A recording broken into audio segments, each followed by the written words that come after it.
Welcome to the latest episode of 305 Vox Populi here in the city of Miami Gardens at St. Thomas University, the studio at their communications department. It's truly amazing to be here. It's a great program. We'll talk about it a little bit later today, but we have a phenomenal guest. We have Brent Wright. How you doing, Brent? How you doing? Thank you, Manny. Thank you guys for having me here. I appreciate you guys inviting me to the studio.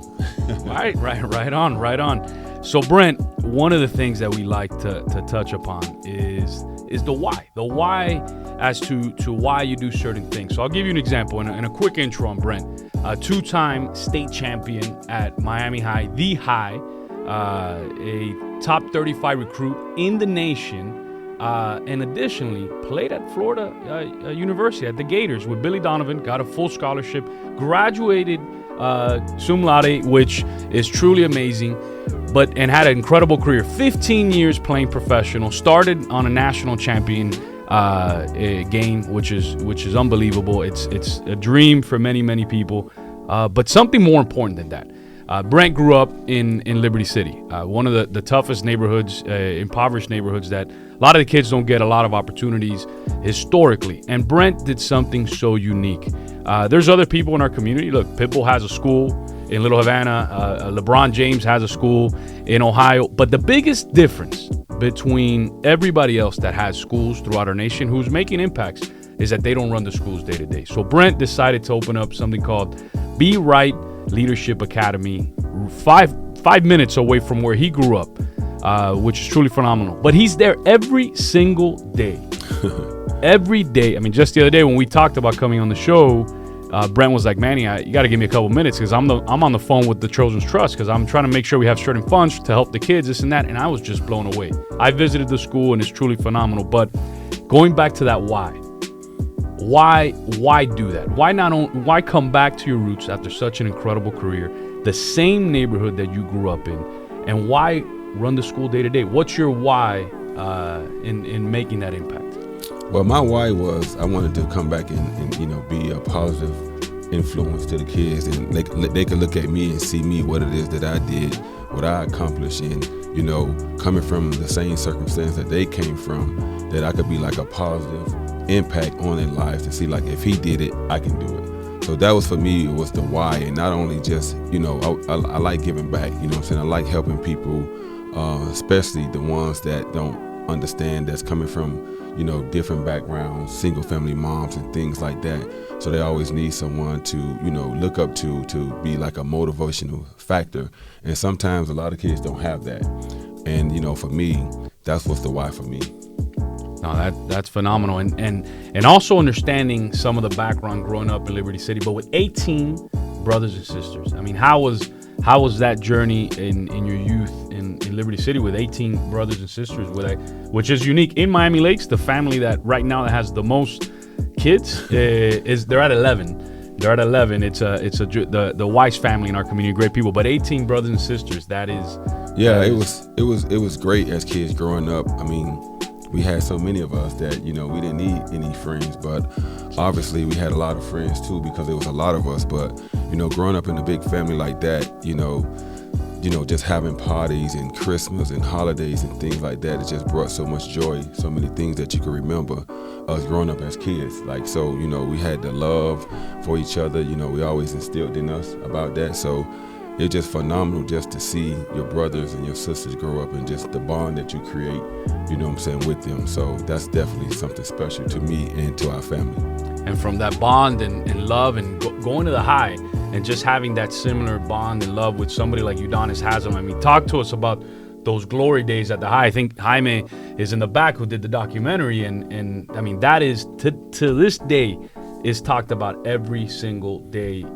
I coach high school basketball, and still when I go into these courts, people always go back to those teams. And you're one of the main folks that made it happen. So how did those glory days feel, and that love and that bond that existed back then? Shout out to Jaime for doing the Miami High documentary, by the way. I just remembered as a kid, it's like Miami High basketball. Like, if you played for the High, you played for Miami High basketball, it was just like you made it. It was like the team of Miami-Dade County, the team Florida, the West, the East Coast, or whatever you want to name. It's just like you played for Miami High. It was just like such a big thing. You had like Doug Edwards, Steve Edwards, Allen Edwards, Devin Davis, all these great guys that came through Miami High that you looked up to. And you know what I'm saying, you see, you know, back then they had the newspaper, so you always wanted to get your name in the newspaper, the Miami Herald, and just the impact that they had on me as a kid. It was great. It's something that, you know, I cherish for the rest of my life. I don't think if I didn't go to Miami High, I don't think I'd become the person that I am. You know, I don't think I'd be as successful that I am today. You know, the support that we had with Coach Shaky, Coach Frank, and all the coaches there, you know, some of the things that they did for us as players, you know what I'm saying, it went beyond basketball. You know, they was there for us mentally, physically. They supported us. If we got in trouble, if we did anything outside, they was always there for us. So just having that brotherhood and that relationship for Miami High and what it did to me, and for several of my friends, myself, Andre Furby, Udonis Haslam, and the list goes on to, like, you know, what impact that they did for us, you know, as far as like teaching us how to win, you know, brotherhood, you know, we stuck together, and also just teaching us, like, you know, what it is to take to be a winner. So, you know, everybody, you know, we could talk about LeBron when he came to Miami Heat. He didn't really know how to win until he got here because of the culture. Because, you know, the High had a culture that was already in place. So you just come in, do what you needed to do, and you could be successful. And, you know. Yeah, you're absolutely right. And talking about that coaching tree that you touched upon briefly, you talked about Shaky, Frank Martin, going on to Billy Donovan, and throughout 15 years of professional basketball, who was that one coach or that one story that kind of pushed your career in a direction where you're at today, that you could share that story with us, or who that coach is, just to share some of that behind the scenes? I would say Shake, because I remember in 9th grade transferring from Northwestern, and I got to Miami High like the first, you know, couple of weeks, couple of months, and I just kept getting in trouble. And Shake brought me in. He brought me in off. He said, "You got an opportunity to be a great player." I said, you gotta change. Like, you know, you gotta learn how to make better decisions. And if, you know, I liked the atmosphere in Miami High. I liked the culture, because as a basketball player and a kid growing up in Miami, and you guys know that's where you wanted to be. If you played basketball, you know, the 80s, the 90s, the 2000s, you wanted to go to Miami High. So once I had that conversation with him, you know, my life started to change. I started making better decisions, you know, not letting people get under my skin and things like that. You know, I became a leader. And that conversation with Shake kind of like, you know, catapulted me to like making better decisions, come in, you know, work ethic, working hard every day. And we had great leaders, you know what I'm saying? You know, that was in the grade above me, you know, like Jamiko Skipper, Mashard Fairweather, Allen Edwards, and those guys, you know, who was around when I was in 9th grade, who was seniors. So they led by example. And from winning those 2 state championships, what was that day when Billy Donovan convinced you, from going through that process with Shake, you know, transfer from Northwestern to going through those 2 years where you won the state championship at the High? What was that day where you said, you know what, I want to be a Gator? I'm convinced. Billy Donovan, I think he was like early 30s when he was recruiting you. That was his first year, second year. And by the way, I won the 2 championships with Coach Frank. Got it. You know, I played 2 years with Shake, 2 years with Frank, so I got the best of both worlds. That's amazing. You know, and then, you know, coming from Shake and Frank was 2 different coaches. Shake was, you know, he just had a name. You know what I'm saying? Shaky Rodriguez, he was just like the mystique was there. But, you know, so, and then Frank was like in your face, hardcore, you know, in your face, hardcore. That was Frank. So, when it was time to go play and Coach Donovan recruited me, I mean, I was already, you know, coachable. I knew what it take to work hard. I knew what it take for us to win. And, you know, being from the state of Florida and, you know, being Billy Donovan's first recruit at the University of Florida, that set the stone for, you know, to follow Udonis Haslam, Teddy Dupay, and all these guys that came along after after I went there. So it kind of like started, all the talented guys that was in South Florida to go to the University of Florida. Yeah, because that was big. You were a top 35 recruit. So for you to sign with Billy, it definitely opened the door for everybody else. Said, you know what, if Brent's going, I'm going. So man, that's phenomenal. I think Billy now is still in the NBA coaching. So he's been in the league for a while. So seeing that journey is so interesting. But growing up in Liberty City and seeing the journey that you had throughout your life to that day that you laced up your shoes in the Final Four. I mean, I get excited. I've never played in that level basketball, but just watching it, I get excited. So I could only imagine starting in the Final Four. I mean, how did that feel? Did you ever look back and say, man, this is crazy? Growing up in where I grew up, going to school, going through that process, shaky, frank. Now I'm in the biggest stage. All eyes are on me. Did you ever sit back then? I mean, you're probably 18, 19, 20, and say, this is unbelievable. This is amazing. I made it. Yeah, I remember, we had played Butler, and it was a buzzer beater at Butler. Like every year in the NCAA tournament, it's always an upset or a close game, a team that's supposed to be favored. And we played Butler, and I think I got the rebound. I passed it up to Mike, and Mike made like a shot that went in, and we ended up winning the game and beating Butler. And we went all crazy. We was all crying and celebrating and everything just because, if he don't make that shot, we would have been talked about like University of Florida Gators lose to Butler. And for me, that's what it was. For me, why I was crying, because I didn't want somebody to be like, oh, you lost to Butler. But we won that game. We went on to beat Duke and North Carolina in the same tournament, which is, I don't know if that has ever happened since then, but we beat Carolina and we beat Duke. And then we end up playing Michigan State, which was a senior team that had seniors and juniors, and we was mostly juniors and sophomores. So they had a little bit more experience than us. But we played really hard, and unfortunately we didn't win that game. But the experience itself, playing in the national championship, that's something that I could cherish for the rest of my life. Everybody don't give an opportunity to play in the national championship game, and we had the opportunity to play in the national championship game. And I just remember just seeing so many people in the stands. It's like over 50,000 people watching you, this one game. And, you got families and friends and everybody around the world, and, Gator Nation and things like that. It was just like an experience for myself. Like I say, a lot of guys who play basketball don't get the chance to experience that. So that was a good opportunity, getting the police escort to the game and from the games, and just the media. It was just phenomenal. And coming back full circle, just all those experiences, how has it helped you at the school where you're changing people's lives every single day? And I think one of the things that I realize about you, and it helps me as mayor, is relatability, right? Mm-hmm. So when you talk to people and you understand their perspective, empathy. And I think just seeing how you performed walking through the hallways I was blown away. So how has your journey helped you where you're changing these lives every single day? The journey has been different. Like I tell people, I went from one extreme to the next.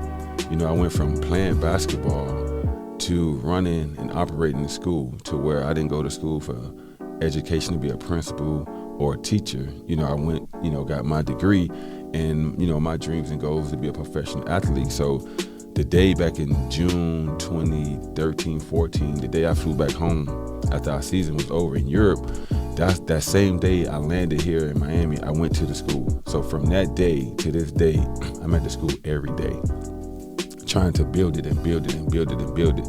And, for me, just looking, sometimes I question myself, like, man, what am I doing? Like, what I'm saying? Because I never visualized me doing this. But the beauty of it is just, getting an opportunity to help people, to help families, to help kids, to have conversations with them that they can relate to, and, just being relatable. Like you said, so the journey for me, it's been the journey, and I wouldn't change it for nothing in the world, because I get to see both sides of it. You know what I'm saying? Like I talk to some of my friends, it's like, it's okay for somebody want to come say hello, stop by, But if you're not in it every day just to see what these kids go through, they think, they thought process and things like that. So for me, that's more for me is grateful, being able just to see both sides, because sometimes you could get, you can't see what it is. You could just hear about it and they could talk about it, but just to feel it, touch it, and see it, to me, that's very rewarding. God is good. God is good. Incredibly inspiring. So something we do a little different, and I know today we're in the studio. We're working with Matter Lakes, incredible partnership, and we'll be here moving forward. The students, now these are our college students, are gonna throw some questions your way, and they're gonna jump in because I know they've been doing some research. Last week they were really excited when I told them that you were gonna come on, and I know they've been researching you and looking at your background the last week. So they got some great questions coming for you. Who wants to go first? I wanted to ask, how has your ethnic background influenced your decision making when it comes to this program with the whole school and everything? I wouldn't say it impacts. I would just say it gave me an opportunity to understand. And for me, the best way that I can help anybody is to understand where they come from, their background. So for me, it's just like more so being able to be relatable, like I was telling Manny earlier. So I think the prototypical question for someone who's a basketball player at one point, who's your favorite basketball player? Who's your hero in that? Who's your hero in the educational world? I mean, you have to look for inspiration in people in that world. Who are some people you're like, man, I kind of mimic that, I kind of want to do that, like that you kind of use that as as your cookie cutter for what you would love your educational institution to be like? The one person that I could say would be this school up in Atlanta, Ron Clark. Just the way, how he designed the school and how he go about. It's not traditional school. It's kind of different. So the one thing about the private school that we have is like that we have the opportunity to be flexible in what we do. So for me, he was the one that kind of influenced me to be more open-minded, to not be traditional in school, because education has changed. It's not like how it was when we was in school. The kids are not like how we was in school. So you got to make adjustments and try to be creative because they're not that motivated. And how do you get an opportunity to motivate them? So he was one of the ones that inspired me to continue to do this, what I'm doing. I want to ask, what is the cultural significance of your school when it comes to Liberty City? Have you seen any changes in the neighborhood firsthand ever since you started the school? Yes, I have actually. The last 10 years, the community has changed drastically and a lot. We're getting a lot of different ethnic groups coming into the community. So like before, it was more predominantly black school. Now we having more Hispanic kids that's coming into the school, that's coming into the area. So which is a good thing. We have culture. So I actually like that. By me going to Miami High, I understand that. So that gives our kids a different upbringing, so they could be more culturally. That's awesome. Thank you. What do you look for in an instructor that you hire? The number one thing that I look for in the instructor is classroom management. I think that's a very big part of it because you got to know how to deal with the kids. You got to know how to relate to the kids, as Manny was talking to earlier. So, if you can manage the classroom, I think you can teach them. If you can't manage your classroom, it'll be hard for you to teach them. So for one of the things that I look forward to is classroom management and a team player. You know what I'm saying? It always come back to team. You know what I'm saying? There's no I in no team. So if you have good classroom management and you're a team player, you're a good fit for the coach of Be Right Leadership Academy. I saw, obviously you're good friends with Donovan, and aside from basketball, I saw he also likes to help out with like school donations and stuff and helping out at the school. How was it having him around like the school, not just like being friends with him in basketball? How was it having him like helping out at the school as well? It's great, you know what I'm saying? Anything that you do, I think it's not like what you know, it's who you know. So having him as a great friend of mine, and we've been friends since we was 14 14, 15, 16 years old. So, and having the success that he has here in Miami also give us an opportunity, myself in the school, to, you know, some of the resources and different people that we can reach. Because again, it's like, it's not what you know, it's like who you know. So I'm gratefully that, you know, we still friends and we have a good relationship, a brotherhood, that if I ever needed a call or he needed to help me in any kind of way, you know, I have that, because some people don't have that opportunity, you know. I know you touched on this earlier, so personally speaking, I grew up without a father figure, and I played sports all my entire life, and I took to my coaches for my father figure in life. So how do you think Coach Donovan and Coach Shaky and all the coaches you had growing up really affected your life and how you are now? It had a huge impact, you know, because you know, you're with those guys majority of the day, you know, for predominantly a lot of time of your life, whether it be high school, college, or professional. So they're basically like some of the, you know, father figures, not only a father figure, but like a role model, you know what I'm saying, telling you, you know, what you should do, what you should not do, this is how you should do it, this is what you should not do. So it played a very big role in my life, and I think for me, like I say, making the transition from transferring from Miami Northwest into Miami High was the best thing that ever happened to me.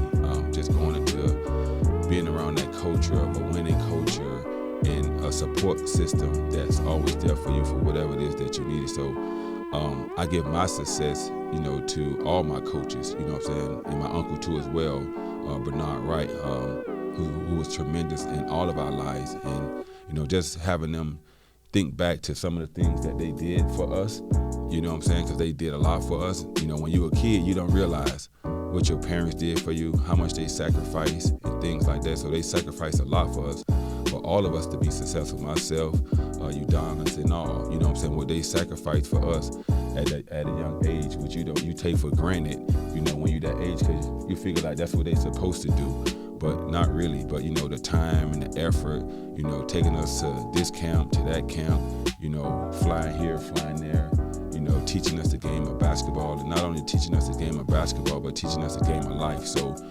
my coaches have been a huge impact in my life. So to all my success that I have achieved in my life, I owe it to my coaches. Thank you. Like you said, when you had moved to the new school, like you was getting in trouble a little bit. And, what advice would you give the kids that maybe are in the same like situation, but like they're in places, smaller places that might not have someone like you to like be their like inspiration to get out? So like, what advice would you give to them like, going into the environment in high school? They're getting in trouble. Maybe they're athletes, like they need something to like get them out. They don't have like NBA players or NFL athletes in their schools. So it's like, what advice would you give to them? What advice I would give to them? That's a great question. I mean, unfortunately for me, I had the opportunity to transfer and put myself in a better situation. But when, you know, you have a kid that don't have the opportunity to have someone that they can reach out to, it's kind of tough. I would just say, you know, maybe it has to be somebody, maybe a teacher, security guard, or somebody that they can, you know, kind of relate to and share what they're going through. But for me, you know, my advice to them was be like, you know, reach out to somebody that they can feel like they can trust. If they didn't have a coach or they didn't have someone, if they didn't play sports or anything like that, I would just say reach out to somebody that they feel like they can trust. Played a lot of international ball. I just wanted to get from you, what's the craziest story overseas that you have? It's the craziest, like, man, I would have never thought I'd experience this. The craziest story that I ever had,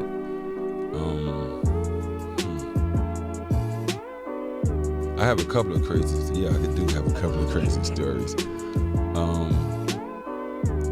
One time we was traveling, I'll tell you about a couple of them. One time we had a game on Saturday. So in Europe, depending on where you play at, the city you in, sometimes it can be a small city, it's not nothing going on. So I coach, we've had a game Saturday, and you have Belgium, France, and Germany and London are real close. So we get a day or so off. So we go down to Germany, which is a Cologne, which is on the border of Belgium. So we go down there, we go hang out, we go to the club, and on our way back, me and my teammate who we drove down there, we got kind of separated for some reason. And in Europe they have all these cyclist events, and they block off the road for like so many hours a day. So it's like we literally, like, I'm on this side of the street and he's on the other side of the street, but it's so long till we can't even get to each other. And we have practice, right? So we got practice. So we finally meet up with each other, and we driving back to practice the night, and it's cold, and the car broke down. So we sitting in the car for like hours and hours and hours till, like, you sitting in the car, you get kind of warm. So you sitting there for like 3 or 4 hours, and now it's getting cold. So we sitting in the car. He's about to cry because he don't know what to do, because if we get late for practice, the coach is going to find us and things like that. So we end up calling a tow truck company, called a friend, had a tow truck company come tow us all the way back, and we actually made it back to practice on time. So that was like one of the funniest stories that I can remember. And also traveling from Belgium, going to Paris, and we stopped at the gas station and we put the wrong gas. We put the wrong gas in the gas station, and then everything is closed in Europe on Sundays. Again, we got practice the next day. So again, we had to call one of our friends who spoke French, spoke to the guy. We ended up paying like $500, 500 euros just for him to take all the gas out, and we had to put diesel back in there. So those are some of the coolest stories that I can remember about Europe. So going back to like your education, so I find it super interesting that you started this school, So how would you compare like your high school experience back when you were at Miami High versus like the experience that the kids get at your school, as it like with teacher involvement with students, and then like truly caring about the development like of the kids? Yeah, I think what we do there, we're more personable, and I think that's like even like when I was in school, well, the Miami High culture had that, and I think that's what I kind of took from Miami High, where the students and the staff and the coaches really cared about the students. That's just one of the things that I took from that, just being there for our students and like going above and beyond, because that's what we do at Be Right Leadership Academy. We go above and beyond for our students and our parents. And I think just having that culture and having that safety net for the parents and for the kids, they feel good to like where we created a bond that they feel comfortable with, expressing to us and telling us what's going on with them and things like that. So that's one of the niches that we have at Be Right Leadership Academy. Time for one more question, and then we're going to roll into the final segment. I was going to ask, how does your school's curriculum differ from other schools in Miami-Dade County, specifically like public schools and other schools in general? So what we do is like we get the kids an opportunity, because like everybody don't work or are not on their grade level. So we meet them where they are. We give them an opportunity to work at a slower pace. Unlike the public school where everything is like boom, boom, boom, boom, boom. Whether you get it or you don't get it, they got to continue to move on. So what we do, we do like personalized learning, individual learning plans with our kids and things like that. So we give them an opportunity to really get and understand what it is that they don't know, so they can understand, so they can move on to the next level.